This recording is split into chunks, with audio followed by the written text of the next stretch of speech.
छत्तीसगढ़ में शराब घोटाले को लेकर सियासी घमासान तेज हो गया है। ईओडब्ल्यू की चार्जशीट पर प्रतिक्रिया देते हुए राज्य के मंत्री जायसवाल ने कांग्रेस पर बड़ा हमला बोला है। उन्होंने कहा है कि कांग्रेस ने अपने ही खजाने की डकैती की है। ये देश के इतिहास में पहली बार हुआ है कि किसी चुनी हुई सरकार ने खुद ही 2 पैरेलल काउंटर खोलकर शराब बेचने का काम किया है। मंत्री का आरोप है कि नियमों में बदलाव केवल भ्रष्टाचार को छिपाने के लिए किया गया है और इसकी गहराई से जांच होनी चाहिए। देखिए, देश के इतिहास में ऐसा पहली बार हुआ होगा कि कोई चुनी हुई लोकतांत्रिक पार्टी और उसके जनप्रतिनिधि, इवन मुख्यमंत्री से मंत्री तक, कि अपने ही खजाने की डकैती स्वयं किए हों। ये पिछली सरकार में निश्चित रूप से अगर चार्जशीट में आया है तो मुझे तो मालूम नहीं है, आपके माध्यम से पता चल रहा है, लेकिन अगर कैबिनेट का आया है तो निश्चित रूप से अगर कैबिनेट में जानबूझकर इस प्रकार के नियमों को लाभ दिलाने के लिए, भ्रष्टाचार के लिए अगर वो किए होंगे तो निश्चित रूप से इस पर जांच होना चाहिए। और कांग्रेस ने तो पूरे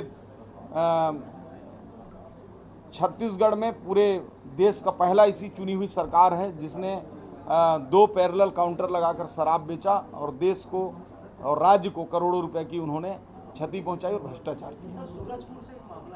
वहीं इस बयान पर कांग्रेस प्रदेश अध्यक्ष दीपक बैज ने तीखा पलटवार भी किया है। उन्होंने कहा है कि इसमें कुछ भी नया नहीं है, क्योंकि मौजूदा आबकारी नीति तो 2017 में पूर्व मुख्यमंत्री डॉक्टर रमन सिंह के कार्यकाल में ही बनाई गई थी। बैज ने तंज कसते हुए कहा है कि जब सरकार ने ठेकेदारों से दुकानें छीनकर खुद शराब बेचना शुरू किया तब तो किसी को आपत्ति नहीं थी। अब तो हालात ये हैं कि होटल और ढाबों में गन्ने के रस की तरह बियर परोसी जा रही है। देखिए, ये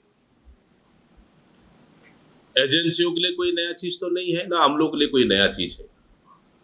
आबकारी नीति तो रमन सिंह के कार्यकाल में ही 2017 में उन्होंने बनाया था, 2017 में, कि ठेकेदारों से छीनकर सरकार चलाएगी दुकान। ये नीति किसने बनाया था? डॉक्टर रमन सिंह ने तो बनाया था। भारतीय जनता पार्टी की सरकार ने तो नीति बनाई थी। फिर और अब तो होटल ढाबे और गन्ना रस की तरह बियर बिकेगी चौक चौराहे में। ये नीति भी तो भारतीय जनता पार्टी सरकार ही बना रही है। मतलब कि किसी भी तरह कांग्रेस के नेताओं को फंसाओ, इतने मामले बनाओ कि उनको जेल भेज दे, तो कम से कम 1-1.5 साल वो जेल में रहे। ये इस तरह की वो षड्यंत्र और प्रपंच कर रही है। ये कोई जांच एजेंसी और हम लोग के लिए कोई नई बात नहीं है। इस बयानबाजी से साफ है कि शराब घोटाले पर आने वाले दिनों में सियासत और गरमाने वाली है।